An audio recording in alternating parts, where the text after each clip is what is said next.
Hello అండి, welcome to my channel. ఈరోజైతే కనుక నా బర్త్డే కదా, ఇంకా ప్రమోద్ అయితే కనుక నాకు సర్ప్రైజ్ ఇస్తానని చెప్పేసి అని వీడియో ఆన్ చేసుకొని పెట్టుకోమన్నాడు. మరి ఏం సర్ప్రైజ్ ఇస్తాడో ఏంటో చూడాలి. అమ్మ ఇచ్చింది సర్ప్రైజ్ అని చెప్పేసి అని అంటున్నాడు. మరి అమ్మో మా తమ్ముడో లేకపోతే ఇద్దరు. మా అమ్మ నేను వీడియో మాట్లాడేటప్పుడు మా అమ్మ బ్యాక్గ్రౌండ్ మ్యూజిక్ ఇచ్చింది, రియో గార్డ్ ఇచ్చినట్టే. ప్రమోద్ ఓయ్, కళ్ళు మండుతున్నాయి. ఇప్పుడే ఉల్లిపాయలు కోసేసింది. ఉల్లిపాయలు పోరు నీకు రాలేదు, నాకు వచ్చేసింది. ఏంటి డెలివరీ అయిన దగ్గర నుంచి అంతా సెన్సిటివ్ అయిపోతుంది నా బాడీ. ఎక్కడ ఏం పోరు వచ్చినా సరే ఫస్ట్ నాకే అటాక్ అయ్యిద్ది, వాళ్ళకి రాదు. కోసే వాళ్ళకి చేసే వాళ్ళకి రాదు పోరు, నాకే వచ్చింది ఎప్పుడు. ఇదిగోండి అసలు ఇదిగో ఇదిగో ప్రమోద్ తెచ్చిన సర్ప్రైజ్ ఇది. ప్రమోద్ తెచ్చాడు, మా అమ్మతో ఇప్పిస్తున్నాడు అంతేగా.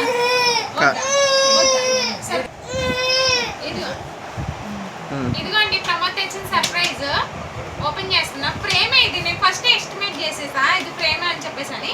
కానీ ఏ ఫోటోస్ అని ఏంటో చూడాలి. అంజలికి అమ్మా, అంజలికి ఎత్తుకుంటుంది అని ఎడుతుంటా. నేను చూడట్లేదు, ఫస్ట్ మీకు చూపిస్తున్నా.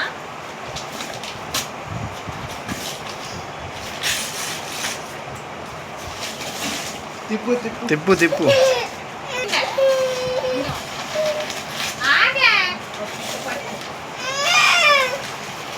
ఓకేనా? ఓపెన్ చేస్తా, ముందు మీరే చూసేయండి.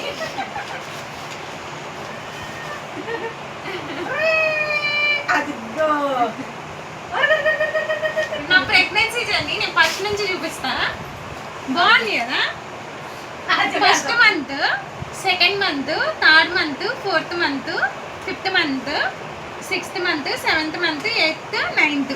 Finally Riya is here. అమ్మాయిగా రెడీ చేసిన ఫోటో ఇది చూడండి, భలే రాపించారు. Finally God's gift, happy birthday the wonder women. ప్రతి అబ్బాయిలో అమ్మాయిని ఇంత పైకి లేపితే మేము ఎప్పుడు ఫుల్ సాటిస్ఫై అవుతాము. ఎందుకంటే ఈ ప్రెగ్నెన్సీ జర్నీలో ఒక లేడీ ఎంత అది స్ట్రగుల్ అవుతుందో మాకు మాత్రమే తెలుసు, చూసే మీకు కాదు. ఇంకా ప్రమోద్ ఇచ్చిన గిఫ్ట్ అయితే కనుక నాకు చాలా బాగా నచ్చింది. నా ప్రెగ్నెన్సీ జర్నీ మొత్తం కలిపేసి ఒక ఫ్రేమ్లా చేసాడు. ఇంకా అదైతే కనుక నా మెమొరీస్ అన్నీ రీకలెక్ట్ చేసినట్టుగా అనిపించింది. ఇంకా మా తమ్ముడు అంతే ఓవర్లో చూపించేస్తాడు ఒక్కొక్కసారి.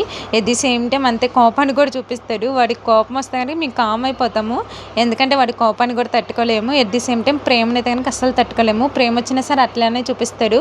చైల్డిష్ మెంటాలిటీ, అసలు 0% ఆఫ్ సెల్ఫిష్నెస్ ఉంటుంది. అసలు సెల్ఫిష్ అనేది అస్సలు ఉండదు వాడిలో. ఇంకా అందరితో ఈజీగా మింగిల్ అయిపోతాడు. వన్స్ వాడితో మాట్లాడితే కనుక అట్లానే అటాచ్మెంట్ పెరిగిపోయిద్ది అనమాట. అంత ప్యూర్గా ఉంటాడు మా తమ్ముడు వచ్చేసరికి.